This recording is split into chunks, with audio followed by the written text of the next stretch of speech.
Ar-Rohm, mana silatur rohm deyiladi. Ar-Rohm degan so'z. Bu qarindoshlik yoki bachanorni tushunaylik. Ar-Rohm. Bunday deb nomlanishiga sabab Alloh taolo o'zining Ar-Rohman ismidan mana shu Ar-Rohm degan ismni chiqarib bergan. Mana shu bachadonga. Silatur rohim degani mana shu qarindosh urug'chilik degani. Urug'chilik, qarindoshlik degani. Qarindoshlik degani. Ayrim tavhid ulamolar aytishadi, Ar-Rohman Alloh taoloning ismul azamlaridan bittasi deyshadi. Eng ulug' ismlaridan. Alloh taolo aytadi, astag'firullah, Qulidulloha awidur Rahman ayyamman tad'u falahul asmaul husna. Ey Muhammad sallallohu alayhi vasallam, ayting, Alloh deb chorlangiz yoki Rahmon, mehribon deb chorlangiz.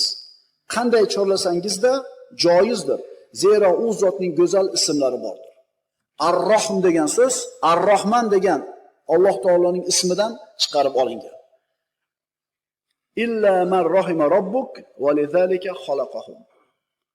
Magar Parvardigoringiz rahim qilgan kishilargina haq yo'lda bo'lib yasharlar, ularni mana shu narsa uchun yaratgandir. Alloh bizni yaratdi, bizga rahim qilishlik uchun.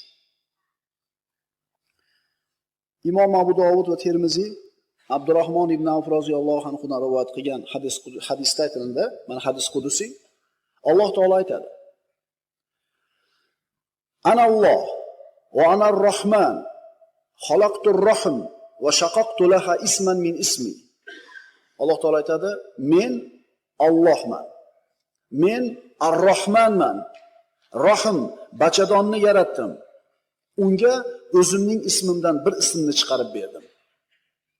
Faman wasalaha wasaltuhu va man qata'aha qata'tuhu. Kim undan xabar olsa, qarindoshchilikni o'rniga qo'ysa, men undan xabar olaman. Kim undan aloqasini uzsa, men ham undan aloqamni uzaman. Mana shu hadis yetmaydimi o'zi bizga?